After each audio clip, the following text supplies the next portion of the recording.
Alors sur cette question, on a en fait deux visions qui s'opposent. On a d'un côté la majorité présidentielle, les soutiens du président Faustin Archange-Touadéra qui disent « Nous, on veut des réformes et pour mettre en place ces réformes, eh bien, il faut modifier la Constitution et donc c'est tout à fait logique que le président consulte le peuple avant de modifier ou non le texte de loi. » Et en face, on a l'opposition qui répond attention, la mise en place d'un référendum est un passage en force, c'est une violation de la Constitution, c'est absolument illégal.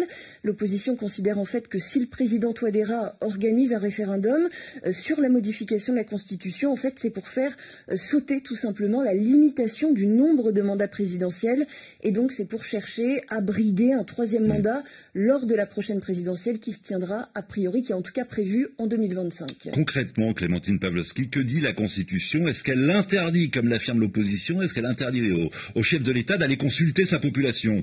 Alors, la Constitution centrafricaine, elle n'interdit pas du tout d'organiser des référendums. Il y a d'ailleurs plusieurs articles de loi qui y font référence.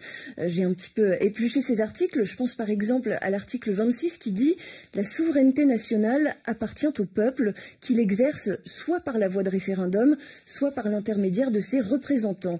Alors là où ça se complique, c'est lorsque le président veut réviser la Constitution. Et ça, c'est l'article 90 qui nous en parle. Et il dit en gros, c'est possible d'organiser un référendum pour modifier la Constitution, mais attention, une loi détermine les procédures de ce référendum. Donc pour résumer, pour faire simple, Gladys, oui, il est possible d'organiser un référendum, mais il faut respecter un certain nombre de conditions.